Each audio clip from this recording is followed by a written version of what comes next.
Sumayin niyo po ang biyaya ng ating Panginoong Diyos. Sumahatin ang pagpapala sa Kanya po ang lahat ng kapurihan. Tayo po ay patuloy na nag-aaral sa Aklat ng Kolosas.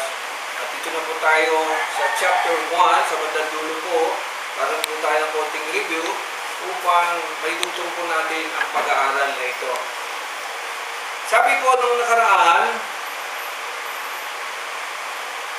dati daw po tayo kaaway ng Panginoong Diyos, ngunit ngayon, tayo na po ay Kanyang kaibigan. Ibig sabihin ng mga kapatid na wala na po yung namamagitang alitan.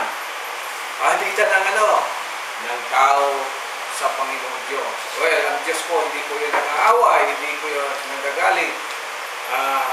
Ang tao po talaga ang siyang may palaging problema sa pagkakalala pa lamang sa kanyang pag-suway sa unang utos ng Panginoong Diyos. Kita natin doon ang nagiging epekto nito. Nahiwalay ang unang tao si Adan at si Eva sa ating Panginoong Diyos. Ngunit dahil po sa plano na rin ng Panginoon, sino po ang nagpanumbalik? Ang Diyos po ang siyang nagkaroon po ng mayakda o author nito. Hindi po tao na po. Doon natin makikita na ayaw talaga ng Panginoong Diyos na mahiwalay ang bawat sa atin.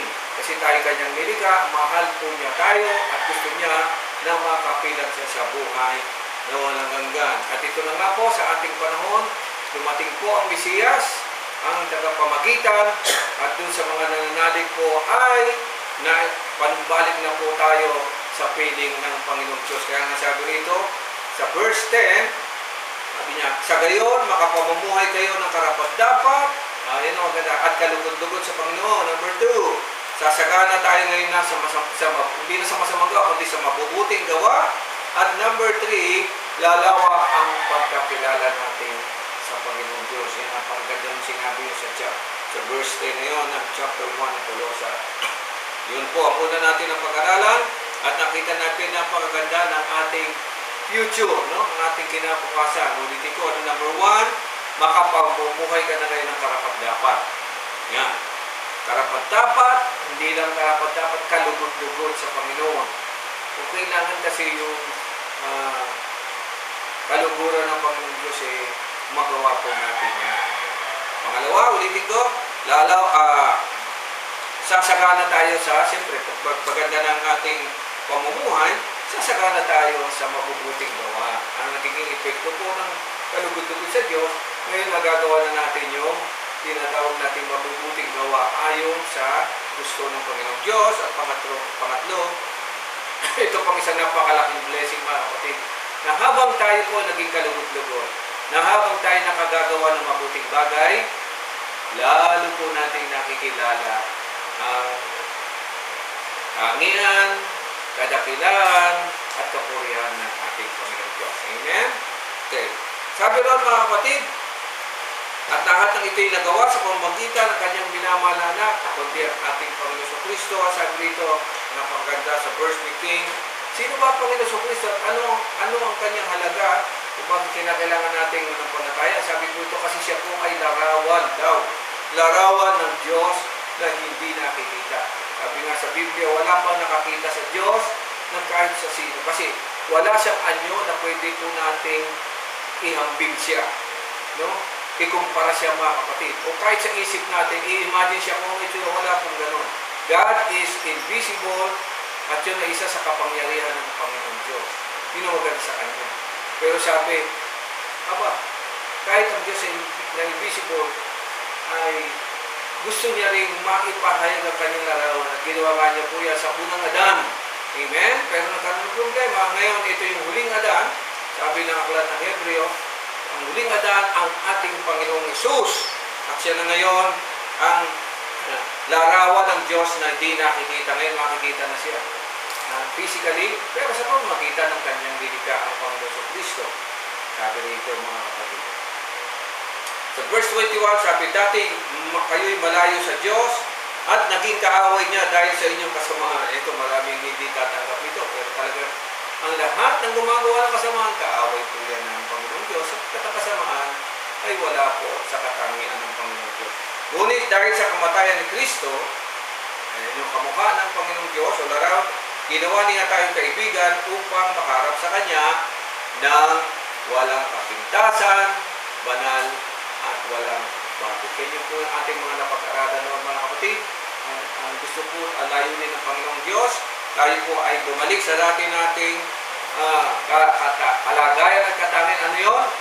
Walang kapintasan, banal, at walang bakit. Tayo manalangin, dakilang Diyos, maraming salamat po sa umaga nito. Sa biyaya at sa magandang panahon at pagkakataon upang makapag-aral ng mga salita. Gabayan po ninyo kami, sumaamin ng Espiritu ng Panginoon Lord, at pag-unawa, lalo po namin maintindihan ang lalim ng aming pong pananalig at ang kahinatan nito sa buhay ng walang hanggan. Bless us in Jesus' name. Amen. Okay, magaganda po yung tinukoy natin. Ano po? Puro positive yan, mga kapatid. Pero may dapat po tayong tandaan. Ito po yung sinasasabi sa aklat mo ng verse 23. No? Maganda po yung sinabi, magiging kalarawan ulit tayo ng Panginoong Diyos dahil sa Panginoong Kristo. No? Tapos, makapamumuhay na tayo ng karapat-dapat o makapamumuhay na tayo ng kalugod-lugod. Tapos, makikilala po natin ang Panginoong Diyos. Amen. Napakaganda po. Pero may tagubilin po si Apostol Pablo na dapat po natin tingnan. Kasi hindi lahat ng nakakabasa nito ay nagpapatuloy hanggang sa ulit. Na hindi nila na. Tingnan niyo po ako sa saan. Verse 23. Subalit, kailangan kayong manatiling tapat. That's number 1 po. Ang katapatan sa pananampalataya.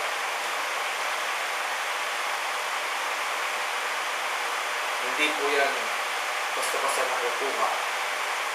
Una, ang requirement dito, maging tapat. Ano pa kung magiging tapat? Alam naman po ninyo ang meaning niya. No? Katapatan, faithfulness. Tama sa English, pakibasa na yun sa verse 22. 22. If ye continue in the faith, grounded and settled. If you continue in the faith, yun yung sabi, maging tapat. And be not moved away from the hope of the gospel. Yun yung number 2, maging matatag. Settled and grounded. At number 3, huwag bayaang mawala ang pag-asang dulot ng mabuting balita na inyong narinig. Ulitin pa yun, Ganda yun. Be not moved away from the hope of the gospel. Yes. Yes. Number 2, ulit mo. And which was preached to the creature which is under the heaven. Subalit kailangan kayong manatiling tapat at matatag. Magkasama po yun.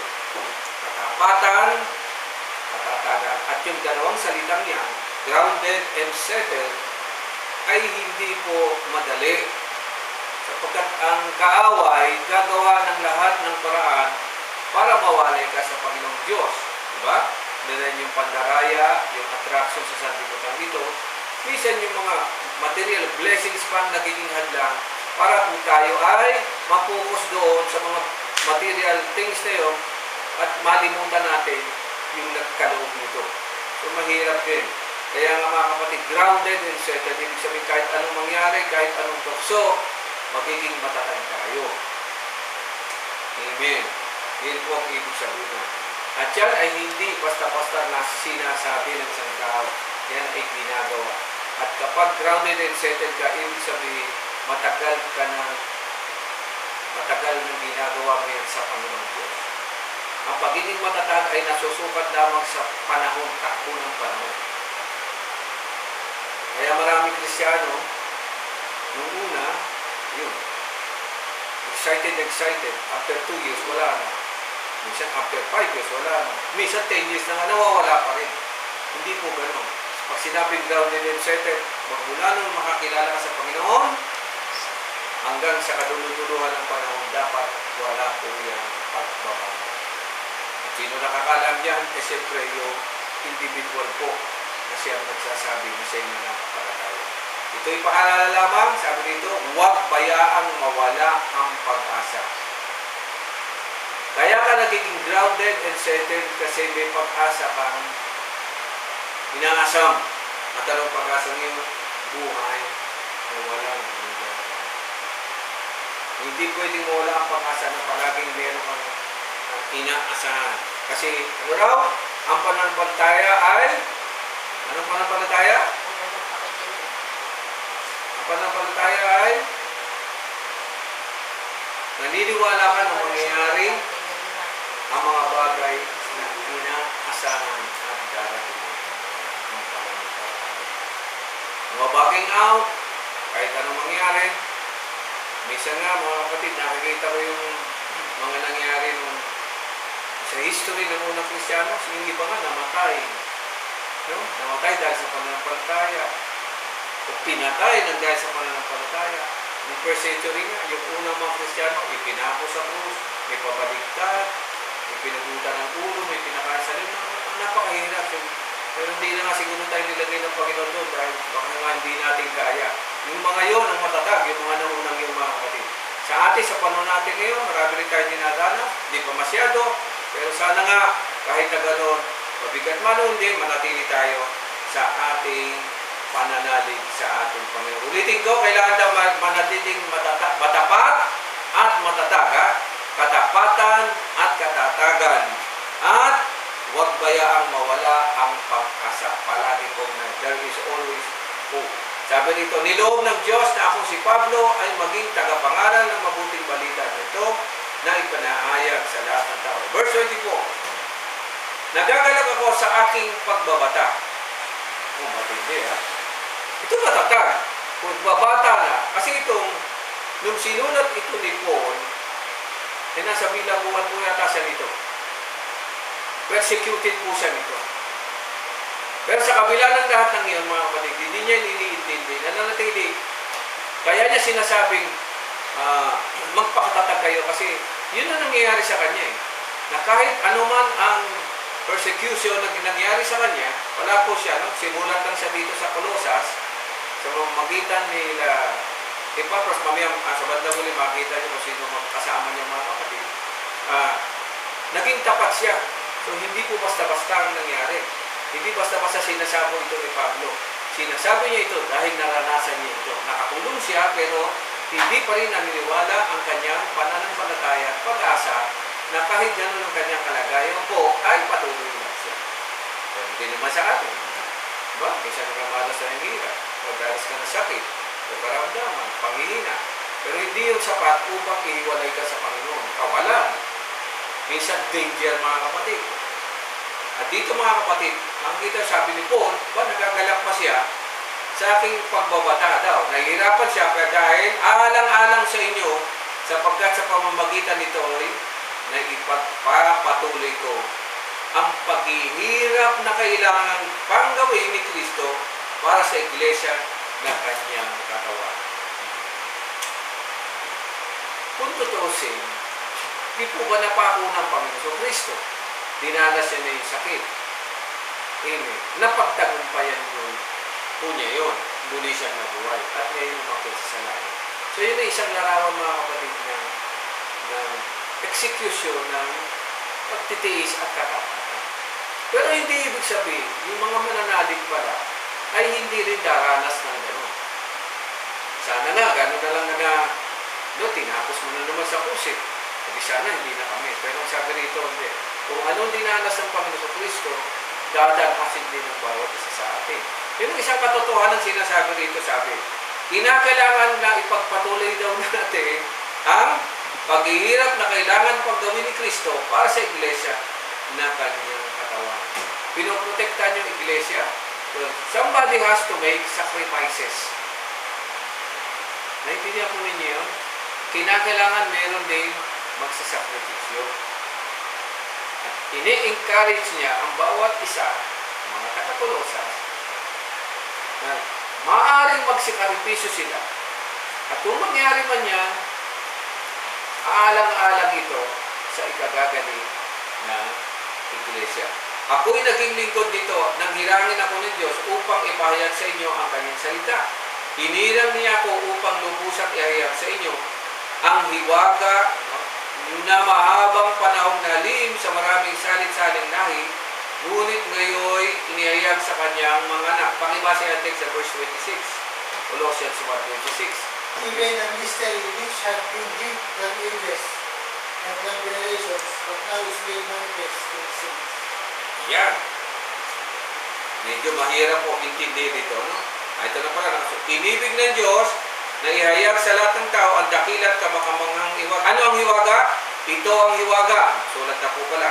Sumainyo si Kristo at dahil dito ay nagkaroon kayo ng pag-asang makipiling ng Diyos sa kaluwalhatian.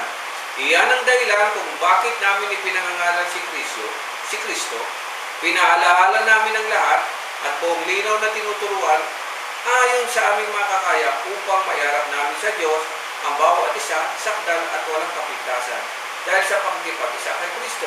Dahil dito, ako'y nagpupunyagis kung magitan ng kapangyarihan kaloob sa akin ni Kristo. Ito ngayon ang pag-usapan natin. Medyo mahirap lang po ito mga kapatid. We call this the mystery. Misteryo. Hiwaga po ito. Bakit hiwaga? Ibig sabihin, hindi pa po ito na ibubunyag. Amen? Now, nais ko lang ipaalala sa atin, nung isinulat po ito, 2,000 taon na po nakalipas. Tagal na yun. So, noong pa ito na ibunyag. Ng panahon ng Panginoon Kristo.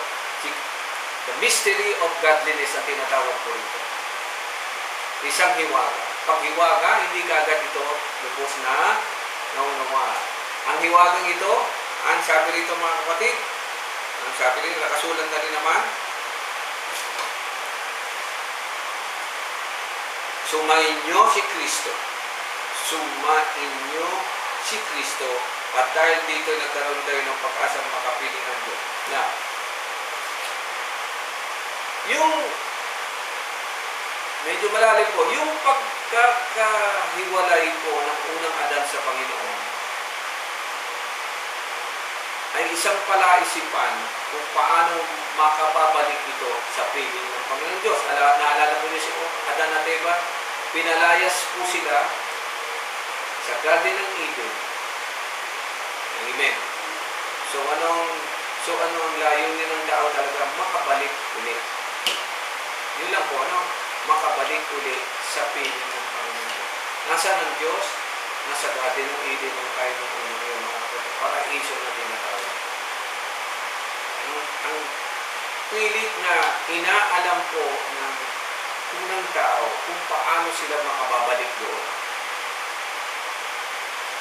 Ang tagal po nun, panahon ni Adan, lumipas mo ng libo-libong taon. Inaantay po yan mga kapatid. Makikita rin natin na bakit lihim? Kasi ang lihim po ay mga bagay na hindi openly ipinapahayag ng Panginoon Diyos. Na, bakit ginagawa ng Panginoon Diyos? Hindi ko rin po alam. Pero ayon dito sa mga rito, yun ay nasa diskresyon na sa kapangyarihan na po yun ng Panginoon Diyos. Amen. Ako po naniniwala, sa bagay, alam na natin ngayon. Pero noon, mga kapatid, kung kayo ang unang tao ng araw, mahihirapan ka talagang isipin kung kailan makakabalik ang tao sa Panginoon Diyos. Unang mga kapatid, binigyan lang, sabi ng Panginoon Diyos, nung nagkasala siya, binigyan lang po siya ng 120 years. Dapat ang buhay ng tao, walang kamatayan po yun. Pero binigyan lamang ng 120 years para makabalik ka sa Panginoon Diyos. Naintindihan po ninyo mga kapatid. Pero ang lumalabas ngayon dito, namatay na yung mga unang 120 years, wala pa rin. Sumunod na 120 years, wala pa rin. Abay lumalabas mga kapatid, 4,000 taon na lumipas. Ibig sabihin, pag lumipas sa yung 120 years, wala na. At makikita natin sa history po ng Biblia po, mga kapatid, maraming nangyari. May nagunaw ang daigdig. Amen? Nagunaw ang daigdig, pero makikita natin, nagtira siya ng isang pamilya ni Noah. At yun ang isang hiwaga. Kasi kung masyado kong matanong, bakit yung ano lang ni Noah ang natira? Anong sabi doon? Dahil si Noah lang ang alin. Nakita ng Diyos na karapat-dapat. Yan yung mga kapatid. So, ang Diyos talaga nakatingin sa bawat isa atin. Tama? Kay buhay ka, kay marami kayo, kay konti kayo, ang Diyos pa rin ang nakakaalam. At alam niya kung sinong ililigtas niya at mapapahama. Siya lamang po ang nakakaalam. At ang isa sa pinakamagandang katangian ni Noah, tapat siya. Amen? Kasi sabi ng Biblia, nung panahon ni Noah, lahat wala nang gumagawa ng mabuti. Lahat gumagawa maliban lang kay Noah. Dapat kasama ang kanyang pamilya. Yung po maganda. Kasi si Noah ay isang mabuting puno ng sambayan. Iligtas siya yung kanyang mga anak, pati yung pamilya ng mga asawa. Amen. At ganun din, nadamay pa pati yung mga hayop. Hindi naman lahat ng hayop ay naligtas. Kumuha lamang ng tagdadalagal Paris para sila po ang makapsimula. So, mahirap intindihin nyo. At hanggang ngayon, marami yung hindi niniwala na nangyari yung panahon ni Noah. Amen. Lumipas naman ng 120, 4,000 taon nito. Wala po mga. Yan nga, kapapanood ko lang ng isang araw sa isang documentary, sabi naman, napakahirap kasi na mulat mula pa ay inaantay na nila ang gagawin ng Diyos sa buhay. At noon mga kapatid, hindi naman sa pag-ano, hindi lahat po ng tao ay nakatakda sa kaligtasan. Noon po gano'n. Pumili lamang ang Diyos ng isang pamilya sa katauhan ni Abraham. Kaya siya ay naging ama ng pananampalataya. Ano si Abraham? Ama ng pananampalataya. Bakit ama ng pananampalataya? Umaasa si Abraham. Anong pananampalataya? Na mangyayari yung inaasahan. Mga bagay na hindi ka panipaniwala at aasahan mo. Naganap ba kay Abraham? Hindi rito. So kung kayo ang tao ng araw, pinili na si Abraham, ba't hindi pa nangyari? So hiwaga talaga eh. So ang gagawin nila, anong gagawin nila ate? Anong gagawin nila na hindi mo nangyari? Tuloy na. Kamatayan mo man yan, ipasa mo dun sa susunod na lahi. Amen?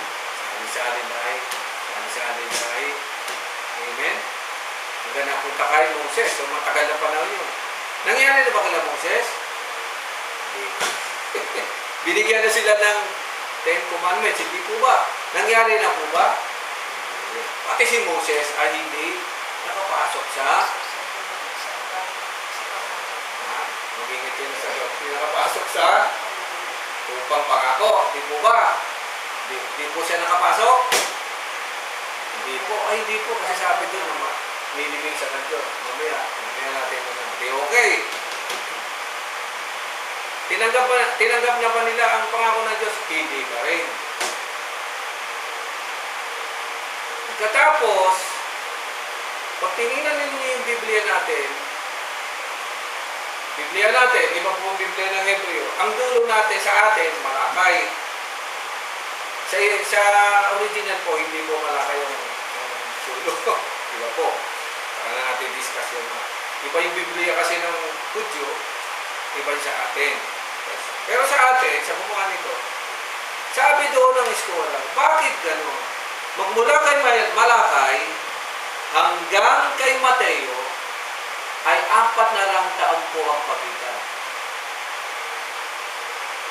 Ang tagal po nun. Ilang 120 yun?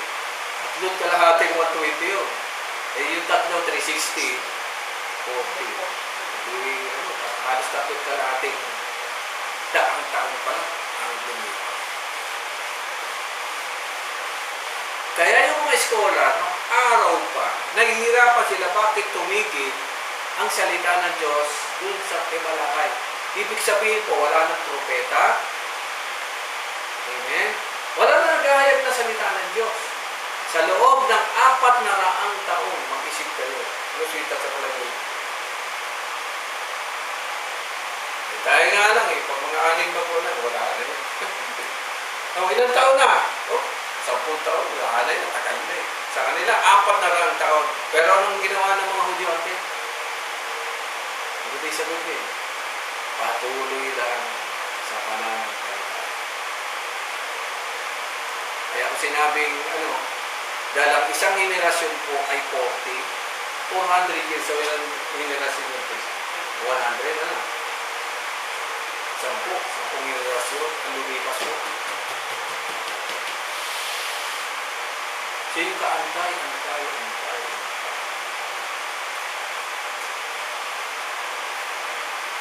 Bibigyan ko kayo ng encouragement. Palagay nyo, kailan darating ang rapture o darating ang Panginoon.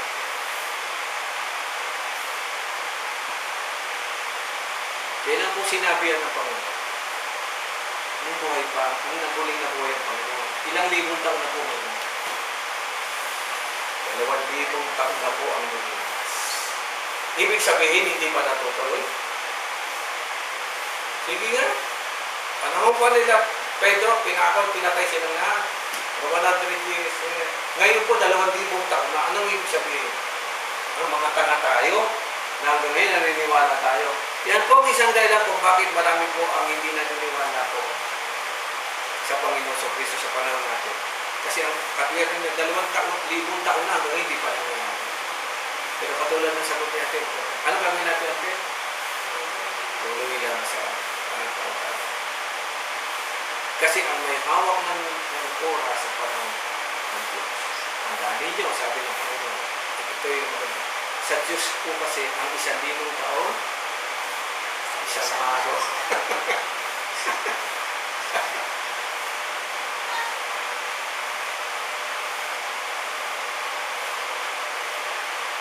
Hindi ko rin niya napapansin sa panahon natin. Minsan nasasabi mo, relo natin yan. Minsan bakit mo sinasabi, ang bilis ng oras. Minsan sabihin mo naman, bagal naman ang oras. Bakit nagbabago ba yan? Hindi mo nagbabago yan. Eh pag sinasabi mo bagal, minsan mabilis. Kasi yung takbo na pangyayari sa buhay mo. Ito pong ginagawa natin. Apat na tayo rin. Titigil ba tayo? Hindi. Patuloy lang. Ito ang sinasabi dito. Kasi ito, hanggang ngayon, bahagi ng hiwaga. Tuloy natin hiwaga. Sabi ko, kung mula kay Malakay, hanggang sa Panginoon sa Kristo, 400 years. Ang tagal nila nag-aantay, hindi ng 400 years. Nag-aantay sila ng libo-libong taon, hindi nangyari. Pagkatapos, nawala pa sila ng propeta ng 400 taon. Hindi, ano ba naman yun? Kung baga sa atin, nawala na tayo ng service, wala na, hanggang sa usog, sa loob ng 400 years. Anong tatakbo sa isip? Ito ang hindi nakikita ng mga fellowship po. Ang fellowship natin, nagsimula po ito, 1600s. Ante 1600s po. Yung unang-unang mga Kristiyanong modern, 1600s po. Ano na po ngayon? 20th century. 100 years na naman ang lumipas. Dumating na ba ang Panginoon Kristo? Wala. Pero magmula noon hanggang ngayon, nagpapatuloy pa rin ang pananampalataya. Nakaabot sa atin. Amen. Dapat isipin natin na kung mawala man tayo, dapat yung mga susunod nating henerasyon, magpapatuloy pa rin. Kaya hindi tumitigil ang paghahayag ng salita ng Panginoon. Kasi hiwaga po ito. Wala nakaalam. At nagsimula ang hiwagang mangyari nung ipinanganak ang Panginoong Kristo. Hindi kasi nila akalain na magkakaganito. Magbibigay ako sa inyo ng isang palatandaan. Sino ang nakipag-usap kay Abraham, maalala ninyo? Di ba gumunawin po yung Sodoma at Gomorrah? Sino po nakipag-usap? Ang Diyos po. Sa pamamagitan ng dalawang anghel. Basahin na yung Biblia, yung anghel na nakipag-usap po. Hindi po sila nagbabago. Sila rin po yung nakipag-usap sa mga propeta. Sila rin nakipag-usap kay Moses hanggang sa panahon ng Panginoon. Sino nakipag-usap kay Mary? Si si Angel Gabriel pa rin. Libong taon na. Nagbago po ba yung angel noon? Kasi hindi nagbabago ang Diyos.